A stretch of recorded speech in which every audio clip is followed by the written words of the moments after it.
looks like we're about.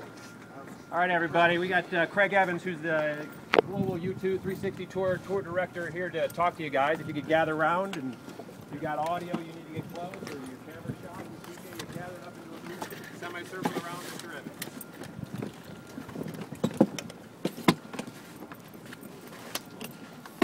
Okay, no, we're all good with mics. That's fine. Hello, my name is Craig Evans. I'm the U2 Tour Director. And we're happy to finally be able to be here in East Lansing. It's been a long road, but it's exciting to be able to pull this all off and be able to come back and complete what the band we set out to do. I think the easiest way to do this is just ask questions. Feel free to ask any questions you have about our production, about our tour, about the show, and I'll be How big is the crew for the construction project? We're carrying 136 touring crew with us. We carry another 33 entourage management personnel, plus 4 band members. We also have 210 trucks, so when we think of our touring personnel, we have 210 drivers of those trucks. We also have another 12 buses, an air crew. So at the end of the day, we're close to 400 on a daily basis. When we have longer drives, we take double drivers, and we can be up to as much as almost 600 on a touring basis. Locally, we will hire about 1,500 people into jobs that will work at this show, in addition, between security, ushers, guest services, parking, concessionaires. So it's quite an operation of a lot of people that are going to be working for the 8 days that this process goes on. Exactly how loud is the sound system? Like how far will people be able to hear some of the show? Well, we don't really, it can go very loud. There's certainly never been a tour to carry this much sound with it, but we don't really count it by loudness. It's clarity, and it's the whole research and development that went into this, which was a couple of years of development onto the sound system for this tour, prior to the start of the tour, was based on how to create sound that when you walk away, your ears aren't ringing, because that sound is being clear enough and precise and filled every corner of the stadiums that we come into. And I think it's been universally agreed that this is the best sound system that's ever been taken out on tour, and the sound that the audience inside the stadium is going to be clear to a level. And how does this venue compare with also the other venues in worldwide? Well, I think, this is a 360 show. So as you look around here, you can see that the full stadium is a full 360 stadium.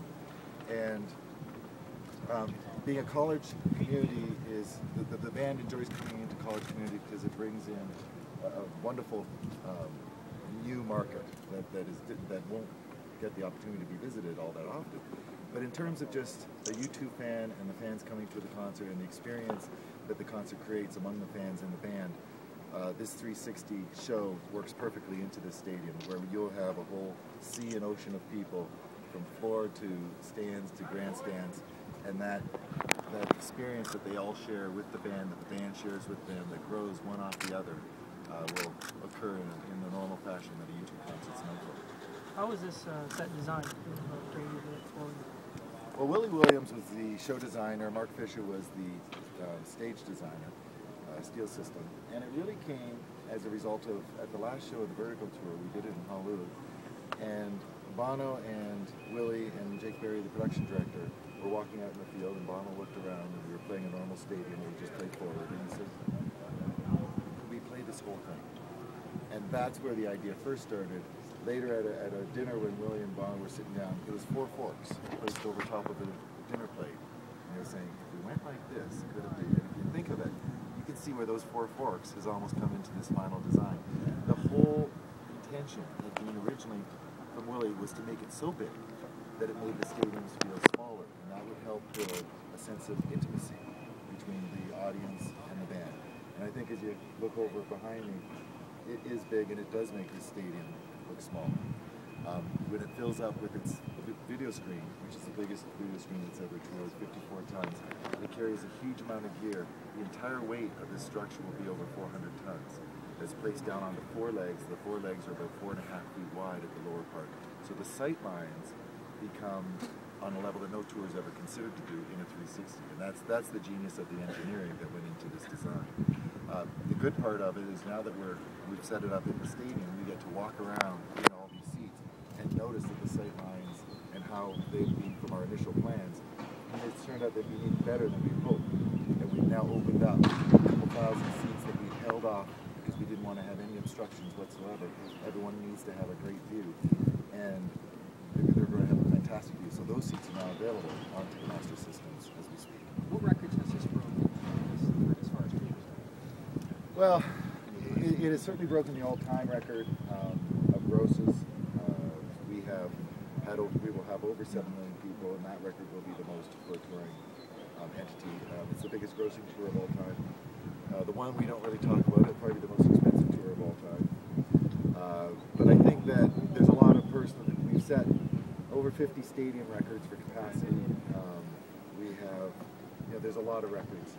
But I think one of the greatest ones is there's a lot of U2 records. It's the biggest tour that U2, not only is it the biggest tour the industry's ever seen, but U2 has set a whole bunch of standards that they like to do in leading edge for technology, video, sound, lights, crew, logistics. There's a whole bunch of records that we sort of privately and personally set on this tour as well. What about their set list? I think the set list is, you've seen it from many shows, I'm sure, and you'll see that it plays a lot of the major hits. The band always will mix up a couple songs. They have a meeting the night of the show, before every show, to finalize out the set list with Julie and their creative team. And they always add some songs that will be unique to that show, or some parts of the show that are unique to the city. So there's always a very local flavor, and a very current flavor for the show that we do play for. You talk about in the round. Does the stage rotate? What does that mean? We don't really call it in the round, actually. Okay. We call it 360. So it'll play in a full 360-degree view. The stage is to one side of the field, as you'll see. The band does like to have a sort of starting point of where they come out and start a concert and play to, and in the round, it would be as if the stage was actually in the middle. The 360 part we have a runway that goes all the way around. The stage itself is round. All that really turns and rotates around is the drum kit. So when the band is playing to certain sides, Larry can have his drum kit switch around so he's facing that side. But the rest of the band just makes full use of the real estate. They've got a 150-yard runway on the outside of the stage with usually a couple thousand people on the inside of the inner circle and the rest of the field. So it really is a full immersive experience between the bands and the band playing all directions. What happens to this superstructure? That's a great question. We've been considering it a lot. We've had a lot of inquiries from different corners of the world of people wanting to know what we're planning on doing. Our intention is we will sell these off at the end of the tour. We have done re-engineered some designs that play a pavilion inside the structure at 68 meters by 48 meters, and a pavilion that will actually rise and lower and will become an incredible amphitheater type of venue that will be part of any new city skyline. That will be very unique, and in our eyes we'll be able to recycle the structure, reuse it, and let what has been an iconic structure for the biggest tour of all time live on. Sort of for sale. It is for sale. So get out the checkbook, and we can start talking. The band played at Dooley's in town 30 years ago, a little bar. Any chance they'll revisit? Well, it would be nice to think that they would. That's a romantic idea, but they're in Glastonbury for tonight, and they'll be flying, just coming in after midnight on show day. They're going to be tired. Yeah. So I don't think there'll be any bar time. Sliding. What does Spartan Stadium offer as a venue as a source of support to other American Pirates, for example? Well, we played, this will be the 6th college community that we come in. It's really, we weigh out different venues that we look to good, and it comes down to size, capacity, availability. When you're booking a stadium a year out in advance, you need to know, is it going to be available for this week? So that's some of the restrictions we have to go through. It's a negotiation, but it's also that the band does enjoy playing into a university community.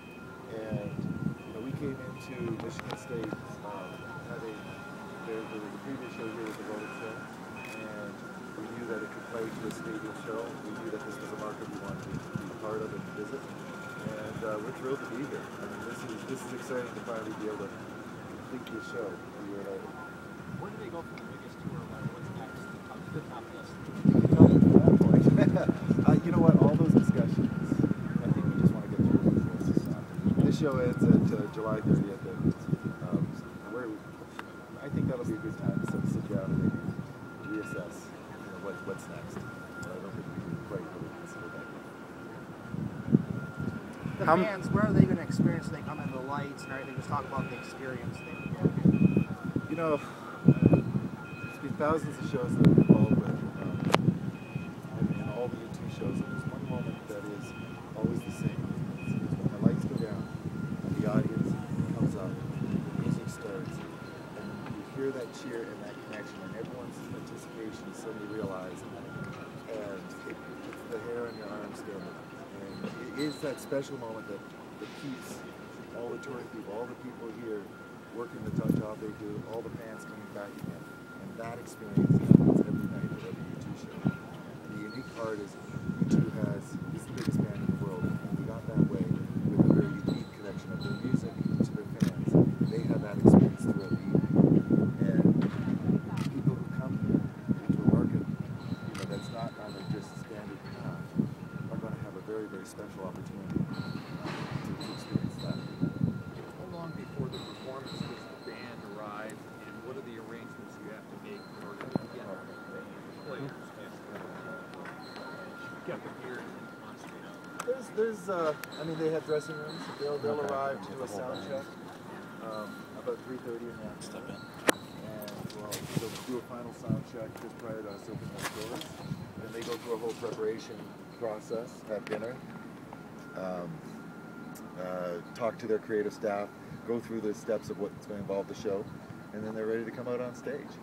And they're going to be. This is a show. Every one of these shows that has been postponed from the previous year have been approached from the band as they're feeling lucky to be here, to be able to keep their promise and fulfill their show, and it makes for a very exciting time. What's the opening song? Well, that, as every other item of the set list, gets decided during that creative meeting at 6 o'clock. Is there a backup plan for weather? This show does play rain or shine. It's played through all sorts of weather conditions.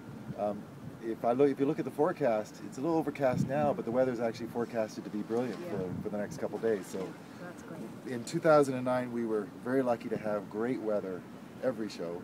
2010, it rained just about every show.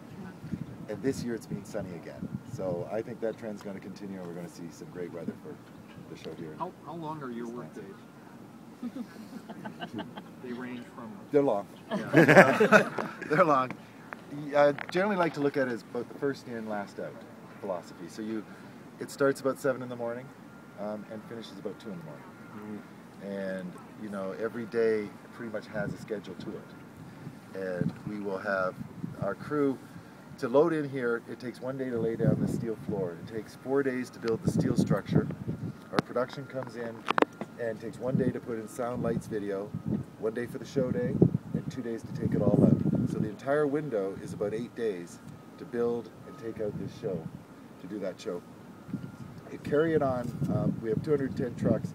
This steel system travels in 48 trucks, 54 trucks for our production system.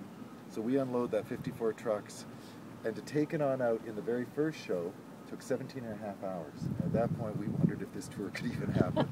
That was ridiculous. The last show, it took under 6. Wow. So our systems have got to an established efficiency that allows this tour to really be efficient, and it allows the crew to have a much more realistic work day.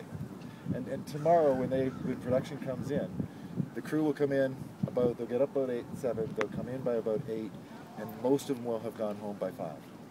And everything will be set up, and we'll be ready. If we wanted to open doors at that time, we won't. But that's how quick we're ready, setting up, and it's even faster coming down. You think very clearly for a guy who gets by in 5 hours. How many sets are there?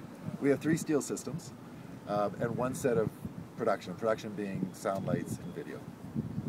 I watched the Rose Bowl performance last night, and Bono was very physical running on that catwalk. Is he able to maintain that physicality since his back injury? It's funny because I would say he's even stronger. That was done in the first leg of the tour. The injury happened after that. The surgery that he had done to his back had such an amazing response to it. And yes, he's very, very much that physical and more. He came back, and the first show we're sort of on edge. Is he going to be, once he really exerts himself, how is this going to turn out? And it was amazing. And he was as energetic and charismatic as he has always been. Did you say 500 individuals worked on this production? If you count drivers, you get up to that number. I mean, our production crew is 136. We have 33 management entourage. We have 120 trucks on this, plus the additional trucks that are going on the other two systems. One that is coming down in Baltimore and one that is going up in Miami. Right, as three units that are leapfrogging each other. So each one of those have 48 trucks. So if you add all, we have on tour totally about 500. It's a pretty fair round number. It does change depending on drives, double drives, all those different. So 1/3 of that for each event. About 1/2 of that for each event. And a sound check Sunday afternoon? There will be. We'll do a sound check starting about late afternoon, and it'll finish about 5 minutes before we open doors. Very good. Good luck. Thank you very much. You. Okay, thank you. Good to meet you.